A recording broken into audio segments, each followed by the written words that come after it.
Thank you everyone for joining us tonight. We're very excited. We are here with Christina, who is a nutritionist at Vitl. We've partnered with Vitl this month, which is a personalized nutrition company that's based here in the UK, to offer their app to all of you for an exclusive price for just $9.99 for 3 months. They've built an app that is designed specifically for medicated weight loss, and it's to support you with your daily nutrition, personalized to your goals. And you'll receive a personalized plan with targets for your daily protein, fiber, calories, and other macros intake. You can track everything you eat quickly and conveniently by photo scanning any plate or item of food, scanning barcodes, recording a voice note, or manually entering it. You can then adjust the estimates quickly using the Fix with AI feature. So very useful if you're on your weight loss journey. They have lots of great new features coming as well in the next couple of months to provide you all with weekly nutrition guidance and tips, tracking macronutrients, and getting more detailed feedback on your diet. So with that, I will let Christina introduce herself and get into the presentation. Lovely. Thank you so much. Welcome, everyone. I was looking forward to it. Let me know. You can see my screen, okay, everyone? Hope so. Perfect. So yeah, very excited to talk about this topic. Obviously, GLP-1s, medications have been having quite a rise recently. They have been here for a while when it comes to the management of type 2 diabetes, but it has been shown to be an excellent tool when it comes to weight loss. And when we're talking about elevated BMIs, it can be a helpful tool to help lose those excess weight, particularly if we're talking about minimizing the risk factor for many health diseases if obesity is an issue. So a little bit about myself. There's lots of information out there, so I think it's very important to be aware, like, who is she? What is she talking about? How does she know that stuff? So generally, with all information in the internet when it comes to Ozempic, Mounjaro, and other GLP-1 medications, it's important to validate our source. So my name is Christina Mamada. I am the head of nutrition at Vitl, which is a personalized health supplement company where I lead the supplement formulation and oversee the use of DNA and blood test insights to further personalize nutrition and supplement recommendation, and of course contribute to the development of Vitl's digital nutrition tools.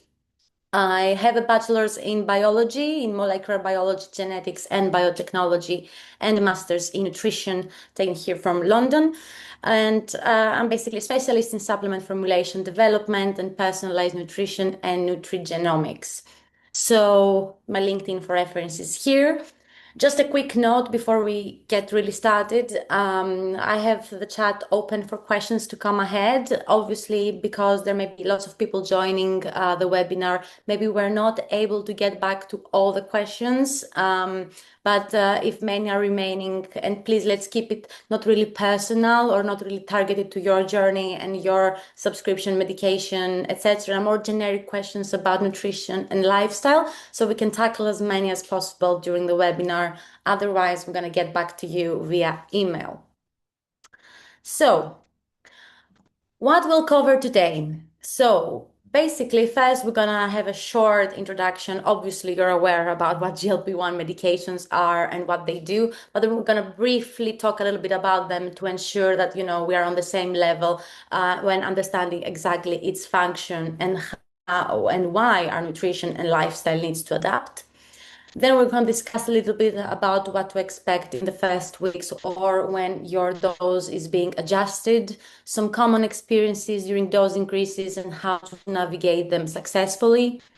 3.3 onwards, the most important thing when it comes to nutrition and lifestyle pillars for GLP-1 success. We're going to talk elaborately about those: protein first, strength training, hydration, fiber strategies, and nutrient density of your plates. This is going to be like the key, the most important part of the webinar. And then we're going to discuss also about GLP-1 side effect playbook, again, when we start medication or when we're between medication increases and doses adjustment, some practical strategies to manage potential side effects like nausea, reflux, constipation, or diarrhea. And then at the end, I've collected a couple of actionable food templates that you can screenshot with some protein first, easy snack ideas, and some nutritious, easy meals, small meals, particularly for low appetite diets. And in the end, as I already mentioned earlier, we're going to discuss a little bit about our Vitl Nutrition Tracker app and how it can be useful during your GLP-1 medication journey. So, how GLP-1 medications work? GLP-1 is a natural hormone your gut releases after you eat. GLP medications, what they do, they actually mimic this signal of this hormone and activate the same GLP-1 receptors throughout your body, which are found in your brain, in your gut, and your pancreas. So GLP-1 activates those receptors found in the organs mentioned, and in the brain, where we have our appetite centers, it turns up the I'm full signals while turning down the constant food noise that makes you think about eating all day long. So basically, GLP-1 is a hormone basically that promotes satiety and fullness. Another one is leptin, for instance, whereas ghrelin is the hormone for hunger, for instance, secreted in the stomach. Now, in the stomach and gut, what it does, it slows gastric emptying, meaning that the food stays longer to your stomach. So practically you feel longer and fuller for longer. So, this fullness lasts much longer than it used to before the medication. And in the pancreas, where it has been used for decades and decades when it comes to blood sugar control for type 2 diabetes, it helps the body release insulin when needed and reduces glucagon, which can lower those post-meal blood sugar spikes. So, what this means day by day when it comes to GLP-1 medication, you'll obviously notice reduced appetite and foodness, increased fullness that lasts longer, portions may feel much bigger than they used to, and potentially some side effects, particularly in the gut, especially during those increases. This effects is exactly why our nutrition approach needs to adapt. Your old eating habits simply may not fit your new appetite and digestive patterns. Now, what many people notice early on, some of you may have experienced some of them, most of them, none of them. It's really dependent on the individual, but most common experiences include obviously smaller appetite that may catch you off guard. You might start skipping meals totally unintentionally by the reduction of the food noise. Nausea that comes in waves, sometimes triggered by specific foods or smells. Reflux, acid reflux, or heartburn, especially after eating and immediately lying down or lifting stuff. We're going to talk about this a little bit later. And as a result, eating becomes uneven. Some days you can barely eat, other days the appetite returns. So generally, this is the critical window where people either set themselves up for long-term success or accidentally undereat and feel unwell. We know that food is our fuel. When we're under eating, we're really playing around with our orbit, vitality, energy, and generally feeling well. So the strategies you adopt now shape your entire journey when it comes to using GLP-1 as a tool and not as the only solution when it comes to weight loss and overall wellness. Because weight loss is one thing, overall wellness is another thing. So consider two scenarios here, two examples. We have person A that loses 20 kilograms on GLP-1 medication while they're barely eating. They develop B12 deficiency. They lose significant muscle mass. They feel exhausted. The hair starts thinning. The weight is down. That's excellent. But the health, the overall health is questionable. And then we have person B that they still lose weight, maybe not as much, 15 kilograms on GLP-1 medication, but they're prioritizing protein, they're maintaining the strength training and their lean muscle mass. They support nutrition through strategic eating and use supplements when and if needed. So we have slightly less weight loss, but that person maintains muscle, energy levels, metabolic health improves, vitality improves. So, who's actually healthier? Weight alone doesn't tell the story. The quality of your weight loss matters just as much as the quantity. And again, it's very important to see these medications are as powerful tools, but how you support your body during the process determines whether you emerge healthier or just lighter. So, the five nutrition and lifestyle priorities. If this is the only thing that you can take away from this webinar, that would be awesome. So the first thing we're going to touch base on is protein intake. We need to make every bite count with protein first choices. The second one is strength training to maintain our muscles, maintain lean mass through consistent strength working out. Hydration and electrolytes, maintaining fluid balance when thirst signal drops. Fiber, but carefully and slowly increasing up to not accelerate further certain digestion upset. And of course, nutrient density, making sure that our meals, even smaller, but they still provide us with essential vitamins, minerals, fiber, healthy fats, probiotics, etc. GLP-1s reduce quantity, we need to upgrade quality. So let's tackle protein first. Again, with any weight loss, some lean mass loss is expected. That's just how physiology works. First, we burn off glycogen and turn it into glucose to use and utilize as energy from carbs. Then we start burning adipose fat tissue. And then when we burn lots of fat tissue, we start also breaking down muscle as well, using muscle amino acids for energy. So, although fat loss is greater in clinical trials than lean mass loss, lean mass loss is also still meaningful and can affect your metabolism, your strength, and overall health. So, protein is extremely important for the maintenance of lean mass during weight loss. It's your body's building material for maintaining muscle, supporting immune function, and keeping your metabolism healthy. And one very important thing, sometimes we hear about protein and we think, oh, just muscles or people in the gym that are taking. But no, every single thing in our body is protein. We have our DNA. The DNA gives the directions to produce proteins that are involved in muscle building, in tissue building, but also in enzymatic reactions, in reactions within the body. So protein is extremely, extremely important. I'm sure also many of you may have been a little bit scared with the recent guidelines when it comes to how much protein you need to take. We hear up to 2 kilograms per body weight, per kilo of body weight. The golden rule here, because we're not striving for perfection, we're striving for improvement till we reach the desired level. So you should aim approximately for 0.8 to 1.4 grams of protein per kilogram of body weight per day during weight loss. If your appetite is very low, you can start at the lower end and build up as tolerated. And you should go towards the higher end if you're older or doing lots of exercise.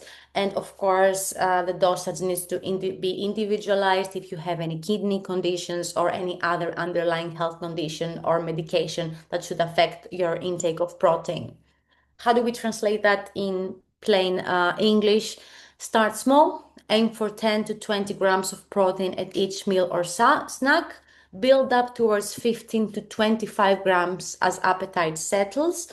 And if you can only manage just 2 meals, add 1 to 2 small protein top ups, as I like to say them, like high protein, easy to eat foods that you can top up as a snack or use in your recipes as well, such as Greek yogurt or skyr, cottage cheese, eggs, tofu, tempeh, edamame, tuna, salmon, chicken. And I'm actually a pro of a high quality protein shake as well if needed. Sometimes it's tricky due to our diet, due to our lifestyle to, achieve healthy, pre-designed, balanced meals every single day. Sometimes we may need some help from a protein shake. So if it's high quality, because there are different types of proteins out there, look for a protein that has the breakdown of the amino acids. That's a very important element to understand a high quality protein. I have a preference for whey protein because it consists of all essential 20 amino acids and in relatively good amounts. But of course, plant protein will also do if someone is vegetarian, pescatarian, or vegan. So again, why those foods help? Because they're dense in protein, relatively easy to digest, and can fit into even a reduced appetite. So the way of thinking is protein first, not calorie first. Don't say, okay, I need to eat something caloric. I need to eat something high in protein. On low appetite days, prioritize your protein intake. Everything else can be flexible.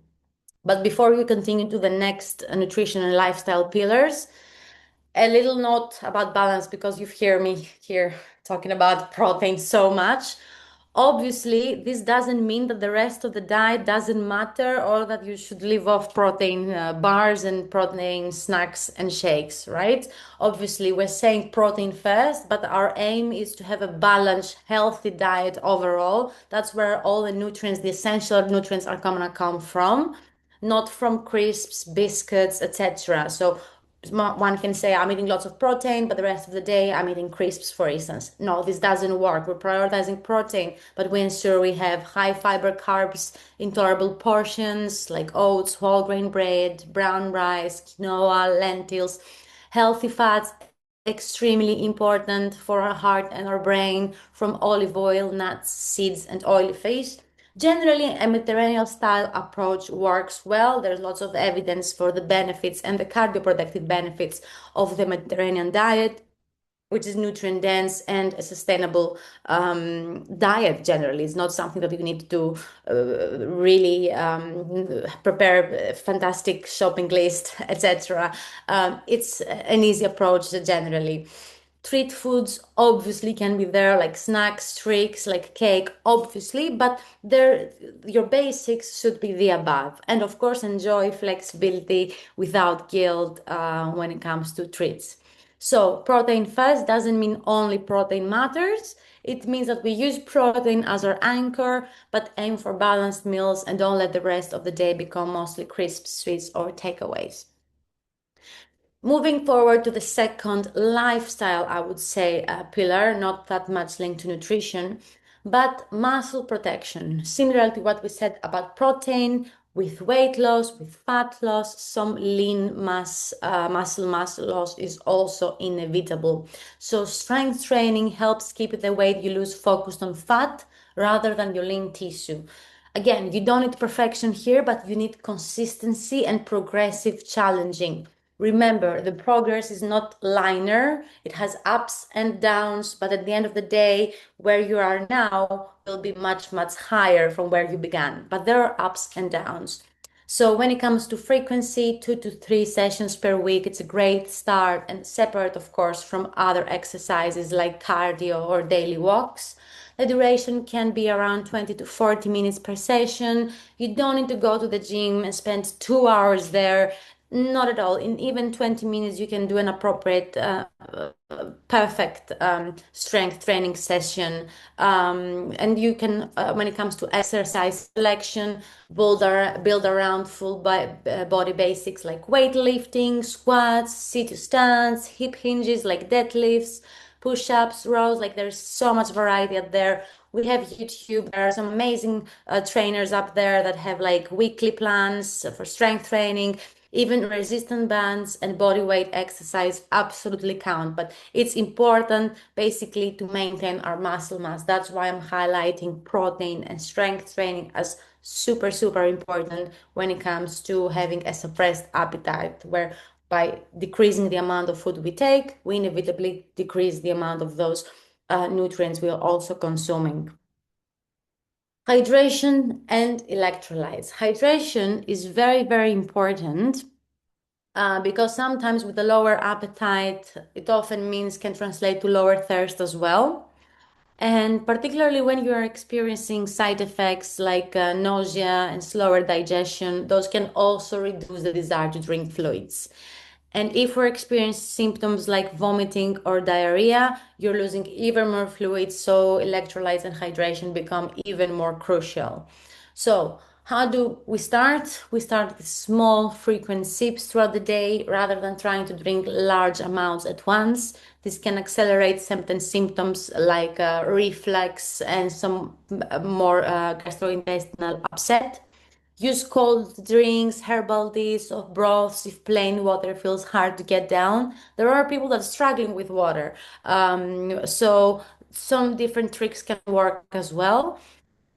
If you're losing lots of fluids through vomiting or diarrhea, add electrolytes or an oral rehydration style drink to replace what you're losing. But again, look for high quality ones. So hydration is often the hidden reason people may feel weak, dizzy, or have persistent headache. It's easily overlooked, but absolutely essentially for feeling your best, not only because of the risk of dehydration, but because moving next to our fiber. When we're eating fiber, we also need lots of water as well. I'm going to explain why shortly. So, again, by reducing the amount of food we eat, we inevitably also may affect the amount of fiber we get from our diet. So, when fiber intake drops, constipation becomes much more likely. But here's the catch. Increasing fiber too quickly can actually worsen bloating, gas, nausea, or diarrhea, especially when your digestion is already adjusting to GLP-1 effects. And I'll tell you from my experience, one time that I was like, I'm gonna go all fruit and vegetables for a week, my gut wasn't really happy, and I'm supposed to be the specialist here.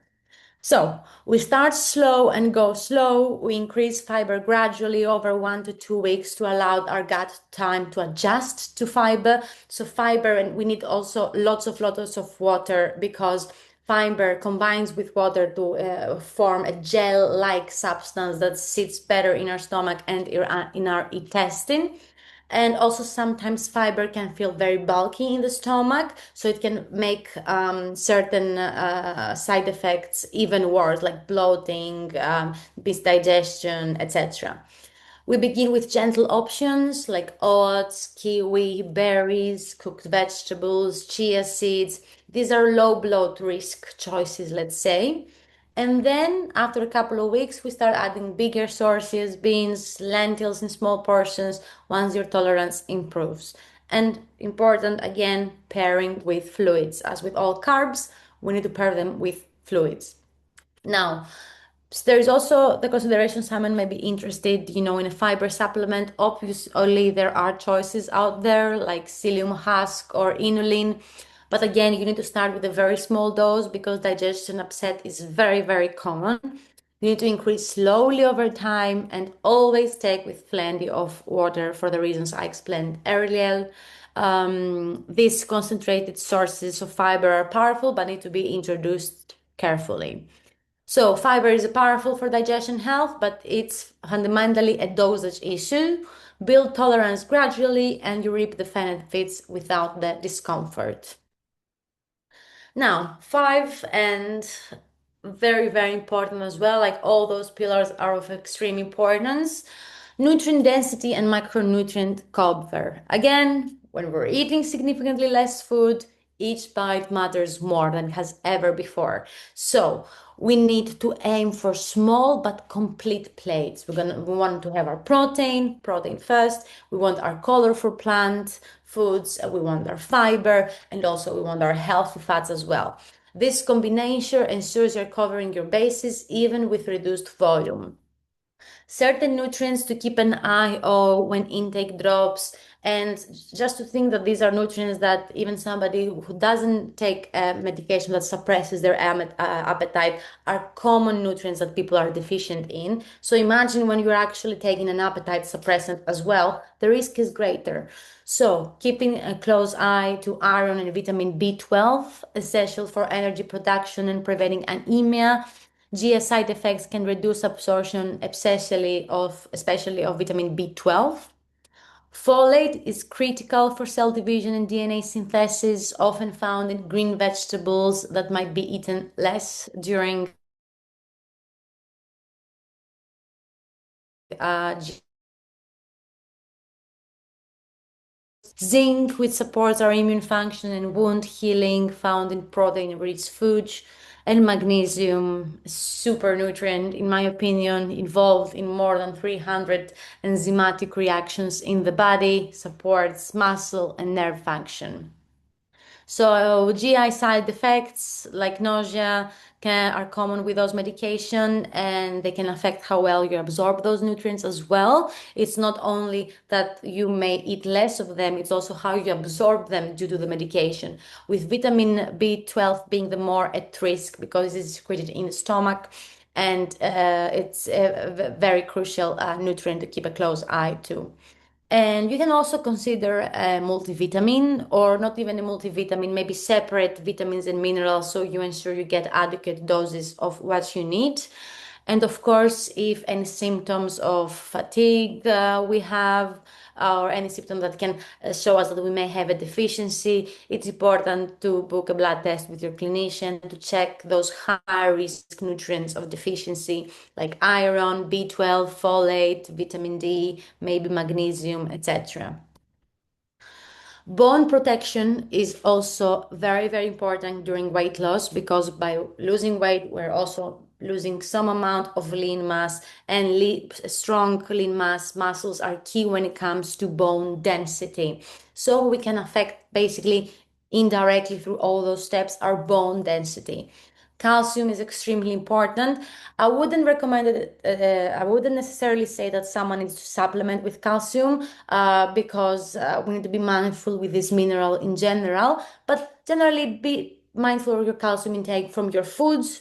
Eat a couple of eat a little bit of dairy, fortified plant milks. If we're talking about veganism or vegetarianism, leafy greens, small fish with bones can all be great sources of calcium. And of course, vitamin D is crucial for the absorption of calcium in our intestine.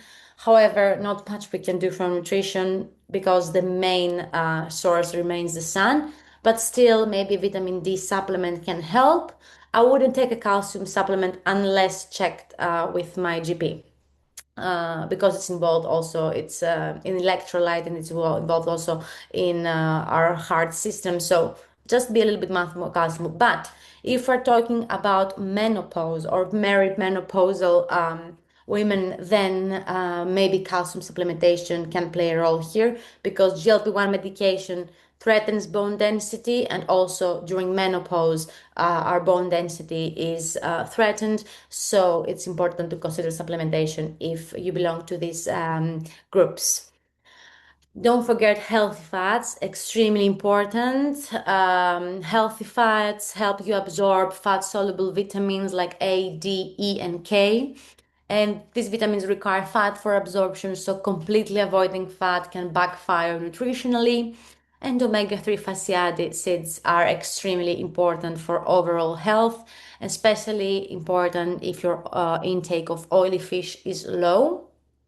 Omega-3s obviously support heart health, brain function, and are potent pro-inflammatory. So highly, highly recommended to even maybe look for a supplement if you're not eating, for instance, salmon, mackerel, sardines, walnuts, chia seeds, flax seeds. So there are great omega-3 supplements as well. And if you're vegan or vegetarian, there is also omega-3 derived from algae, which makes it more sustainable and vegan. Now we're going to move forward to the side effect playbook, how to tackle your side effects as efficiently as possible during initiation of the drug or during dose adjustment. So if nausea is your issue, you should aim to eat smaller meals and eat slowly to give your body time to register fullness. You should focus on protein in small portions more frequently throughout the day. You should choose lower fat options, simpler meals early on while you're still adjusting to the medication.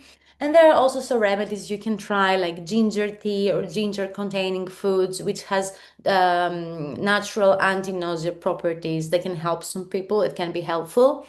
What you should avoid if nausea is your issue is large meals that sit heavily in your stomach, greasy, fried, or very fatty foods that slow digestion further. Eating too quickly as well, it almost always makes nausea worse. Very important to not lie down immediately after eating. Try to stay upright for at least 30 to 60 minutes so that there is enough time for the food to properly settle down into the stomach. And maybe avoid some strong smelling foods if odors trigger your nausea. If reflux and heartburn are your issues, what you should definitely do again is smaller evening meals. So with reflux, basically we have our stomach, we have our esophagus. Our stomach obviously produces acid to break down the food we're eating. If we're eating something and we immediately lie down, structurally, the acid from the stomach can leak from the sphincter up here towards our esophagus, which has this burning sensation. So, smaller evening meals, finishing eating 2 to 3 hours before bed to allow for some digestion before lying down. This is honestly one of the most effective strategies. Again, think of your body like a glass of water. If you turn like that, you increase the risk of fluids coming up and causing the heartburn. Identifying triggers as well. There are certain foods that can trigger a reflux, like spicy foods, acidic foods, like tomatoes and citrus fruits, high fat meals, chocolate, caffeine, and certain vegetables like onions and garlic. Track what affects you personally. And again, portion control, not only during the evening, not only during dinner, but keep generally your portions modest. Overeating is a major reflex trigger with slowed gastric emptying. Obviously, we're escalating if we notice persistent reflex, repeated vomiting, chest pain, or difficulty swallowing. This could indicate more serious issues that require professional evaluation. Don't tough it out generally if symptoms are severe or getting worse. So, reflux is common with slower gastric emptying, portion size, and meal timing are your biggest levers for control. Now, constipation or diarrhea, if those are any of those are your issues when you start the medication or during dose adjustment or early on, basically. When it comes to constipation, we prioritize fluids because water intake often improves constipation. Only just with hydration, constipation can be dramatically improved. Fiber, the addition of fiber, but slowly, as mentioned, we need to build up gradually to avoid worsening bloating and discomfort. We need to move daily, even gentle walking helps stimulate bowel motility. Food first options, we can try kiwi, prunes, chia seeds, or oats before reaching for supplements. There are supplements that can help with constipation, particularly fiber supplements. But again, we start low and with lots of water, and we adjust the dose as the body adjusts to the supplement. If diarrhea is one of your issue, hydration and electrolytes if needed. If we have lots of diarrhea, we're losing lots of fluids. Temporary gentle foods, stick to blunt, easily digestible options in smaller, more frequent meals. Again, we need to reduce very fatty meals, similarly to reflux and to nausea. High fat foods can worsen diarrhea, especially during dose adjustment. And obviously, we seek medical advice if we have prolonged diarrhea or signs of dehydration. Those need medical attention. So, one extreme offer triggers the other in a cycle. The solution is steady intake, steady fluids, and gradual fiber. And again, consistency is key. So, what does success look like beyond the scale? So, obviously, weight loss, steady weight loss, progressive weight reduction without feeling completely wiped out or unable to function in daily life. Maintain strength. Weight loss doesn't mean becoming weak. It can mean becoming much, much stronger. So your strength stays stable or even improves. You're not getting weaker as you get lighter. Consistent protein intake, you're hitting your protein targets most days, not just occasionally, but of course, alongside a balanced, varied diet with the nutrients that we mentioned earlier. regular patterns. We don't want to shock our body too much. Hydration is steady, bowel habits are regular, not swinging between extremes, and energy levels are predictable. This is a sign of success that I'm using the medication as a tool to further optimize my life and not just rely on it without making any diet and lifestyle change. And of course, a sustainable approach.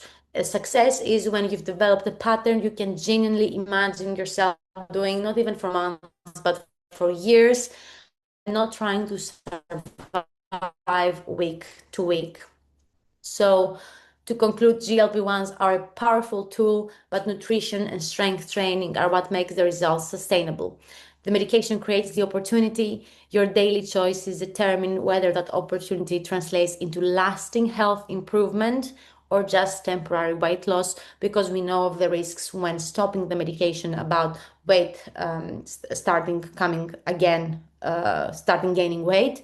So it's important to take this opportunity while we take the medication to improve our diet and our lifestyle as well. So, your 60-second recap, if you can only remember this as mentioned, is protein first every single day as much as possible. Have this mentality even when you're out, maybe there's takeaway. Try, use ChatGPT to just search for high protein foods and just try to locate, okay, this is a high protein food, this is a high protein snack. I'm gonna go for this option. Strength training, very important. I know lots of people, including myself, may struggle with that, but it's extremely important for the maintenance of muscle mass. Hydrate like it's part of your treatment. Build fiber slowly and strategically to not accelerate any digestion upset. And choose nutrient dense foods. Consider a micronutrient supplement as well if your busy schedule don't allow you to have daily balanced meals that can cover all your vitamins and minerals demands.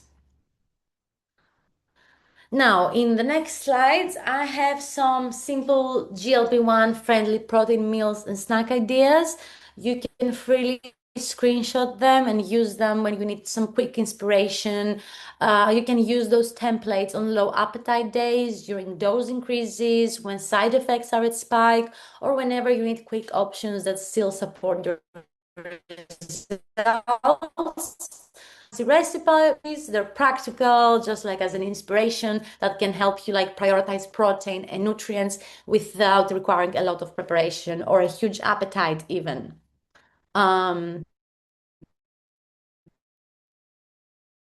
some protein first to screenshot. We have like Greek yogurt bowl with yogurt, berries, chia seeds, cottage cheese with your choice of fruit, eggs and avocado, whole grain toast, tofu scramble with mixed vegetables, a protein soup with added lentils or shredded chicken, a protein smoothie, maybe milk or yogurt of your preference, a protein powder and some fruit, a protein salad bowl like tuna, beans with mixed salad vegetables, or a quick shake. Yes, sometimes a quick shake may be the trick. Ready-made protein shake with a banana or some peanut butter as well to make it more delicious.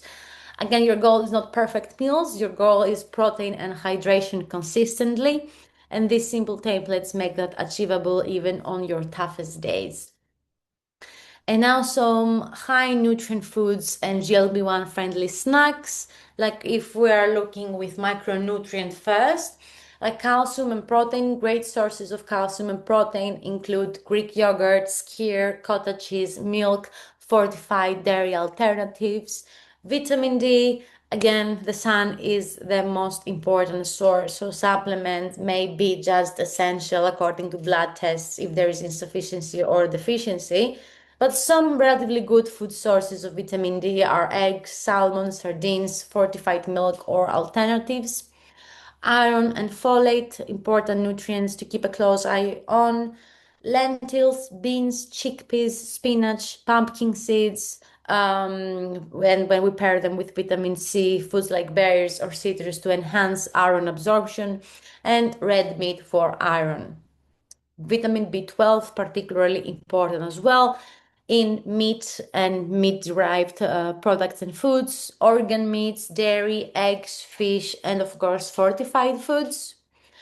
Iodine can be found in fish, in dairy, in eggs, or iodine fortified foods were relevant, and zinc and magnesium in nuts, seeds, pumpkin seeds, legumes, whole grains, cocoa, tofu. And some quick snack ideas for when appetite is low, but you need this something with protein first in mind. Greek yogurt with berries or a fruit of your choice, cottage with fruit or cherry tomatoes, hard-boiled eggs with a piece of fruit, hummus with carrot sticks or cucumber slices, a quick smoothie, milk, yogurt, protein powder, banana works great. You get your potassium from there. Small handful of nuts with a piece of fruit. So those are high return choices, small portions, but big nutritional payoff.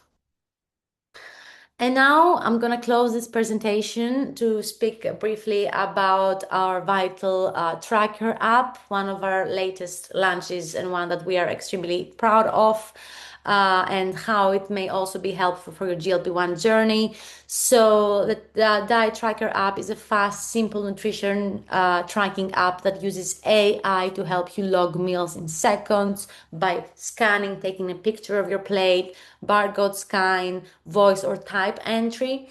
You can build a personalized nutrition plan for you to help you stay aligned with the fiber, the calories, and the macronutrients, protein, carbs, and fats that you need on your weight loss journey.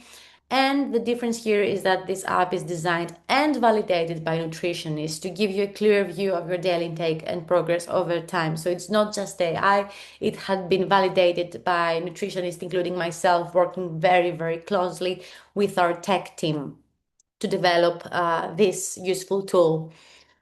So again, it can help GLP-1 users to track their protein intake, to track their fiber intake, and how balanced their intake of carbs and fats are. And very soon in the app, we're gonna have the micronutrient tracking, so you can identify the presence of different micronutrients, vitamins, and minerals in any scanned meal to build a picture of where you may be lacking key nutrients in your diet.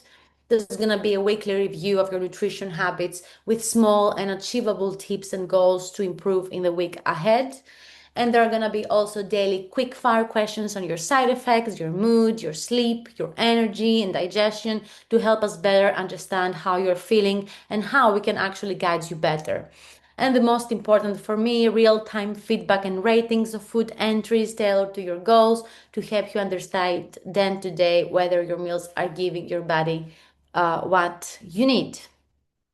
So this has been the end of my presentation. I'm now gonna open the Yeah, that was chat. perfect. Thank you so much, Christina. So we'll take the last 15 minutes or so. I will open up the chat so that if Mhm, anyone has any questions that were not addressed in Christina's presentation, feel free to send them in the chat now. We'll try to get to as many of them as we can.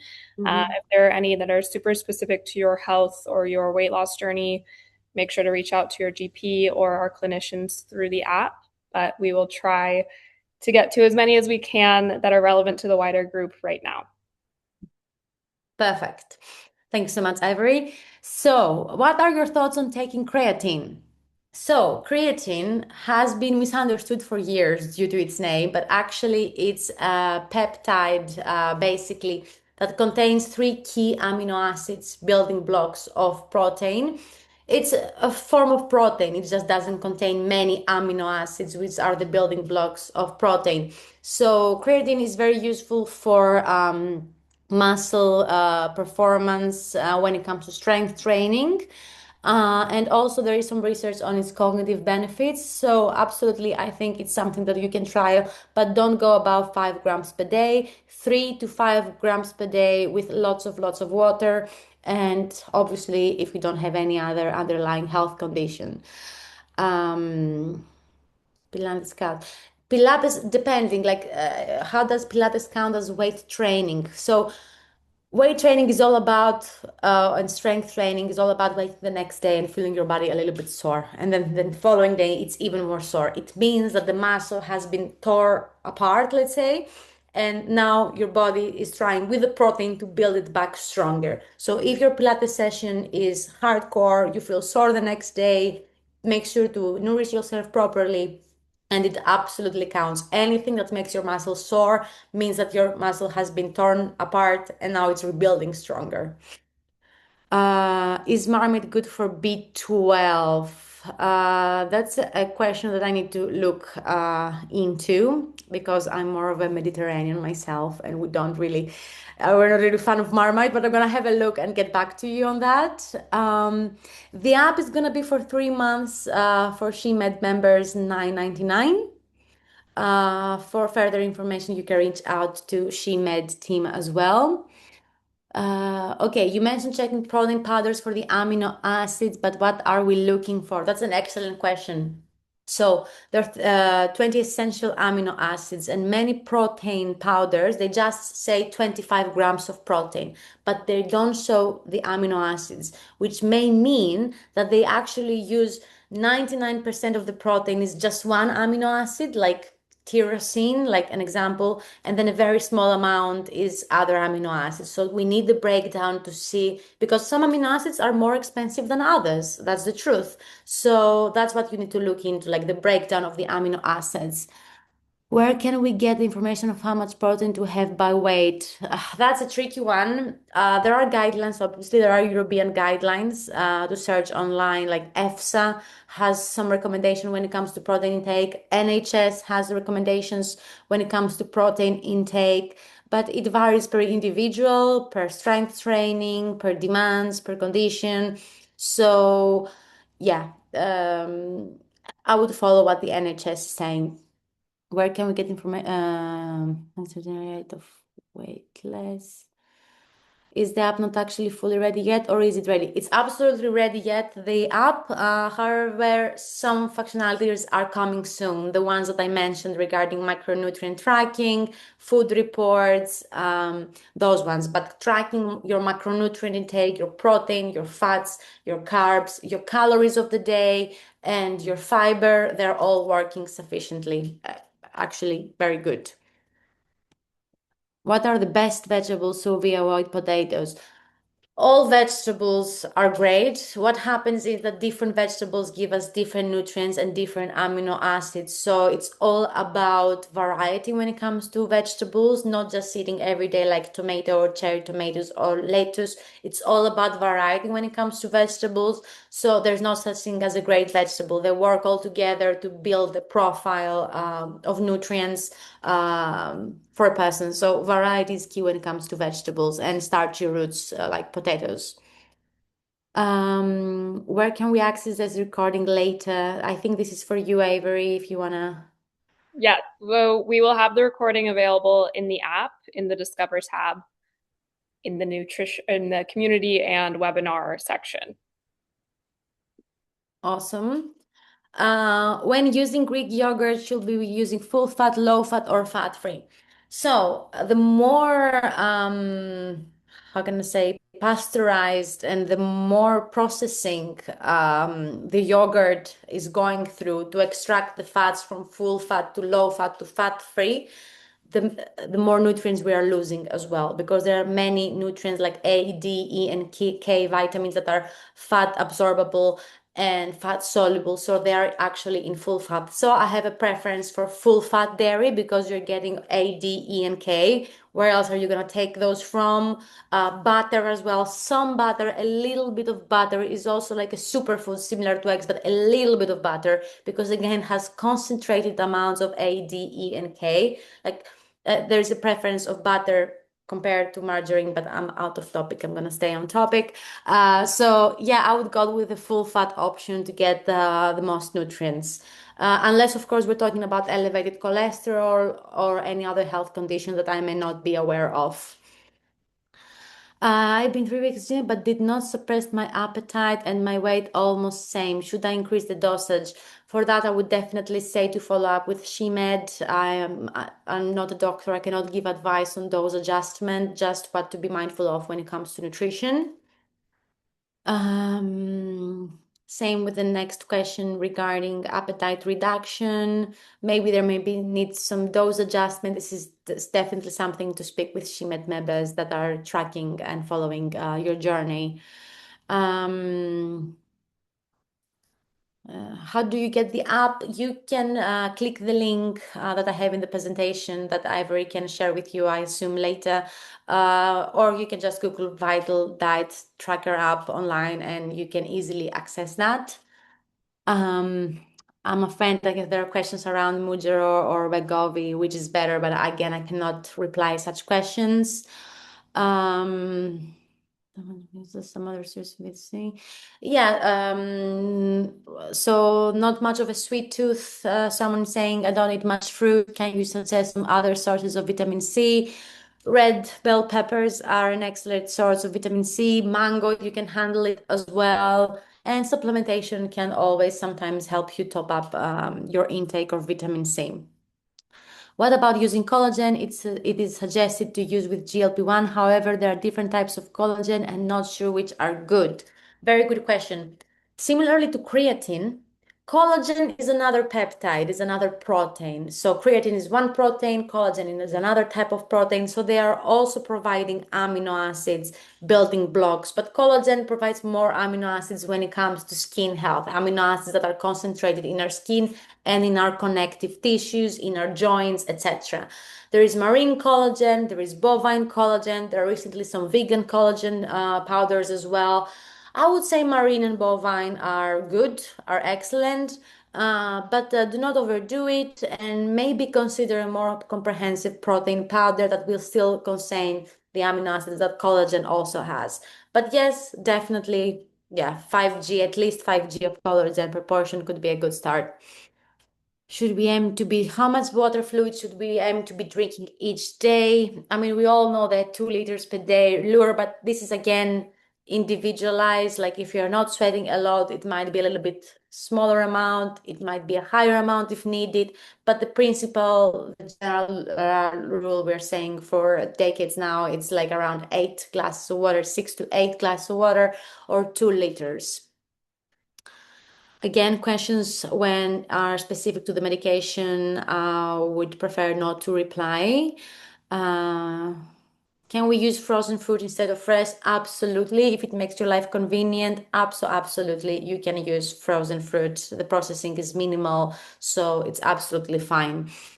It's the weight you mentioned eating protein to equate to weight. Is this the weight we're aiming for or the weight we're currently are at?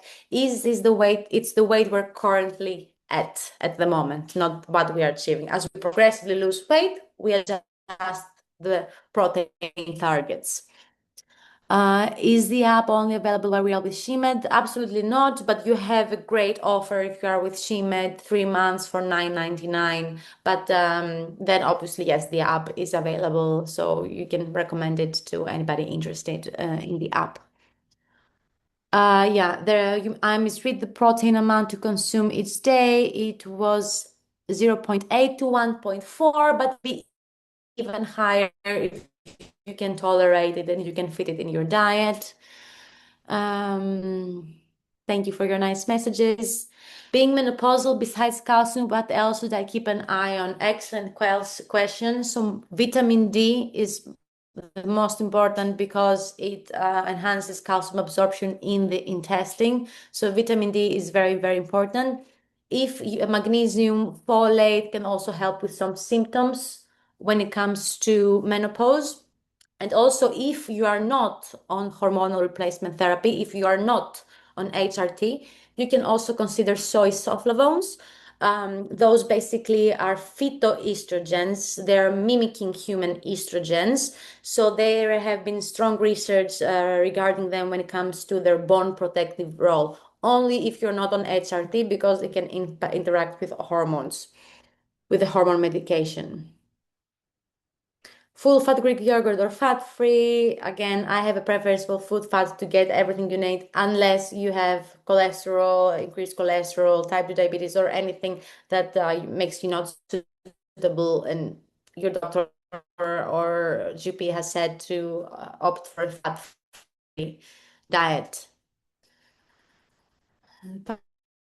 Packaging, Marmite states on the packaging that it's high in B12. Times they say it's If it's above 30% of the NRV, it's considered high, like in the supplements industry, but maybe it's not that high, it's more marketing. So it's good to check the dose and do some research online to highlight. But if it says so, it should be high in B12, I assume.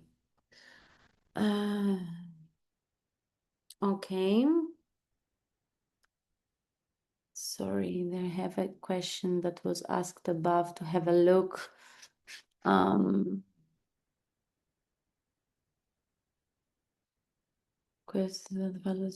Okay, thanks, Avery, for clarifying a couple of things. Does GLP-1 affect HRT or vice versa? I'm gonna be honest with you, I'm not really sure. I don't think it should because it is a satiety hormone. It activates GLP-1 receptors. I don't think that there's gonna be an issue, but again, cannot reply for sure. Um,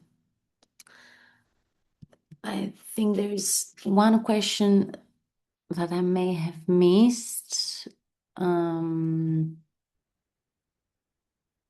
Ask your this to be fat free. So yeah, I see lots of questions around fat free versus full fat. Honestly, if there is no underlying health conditions, if you don't have elevated cholesterol, elevated LDL or triglycerides, don't see a reason of why not going on enough nutrients. So I would say with full fats or maybe semi-fats, semi-skimmed milk as well. From a nutrition perspective, from a nutrient perspective, full fat is more nutritious. From a calorie perspective, obviously, fat-free has less calories. But now we're talking about quality because the amount of what you're eating is already reduced. So we need to get the most out of each meal. And I think we can wrap up here. Um,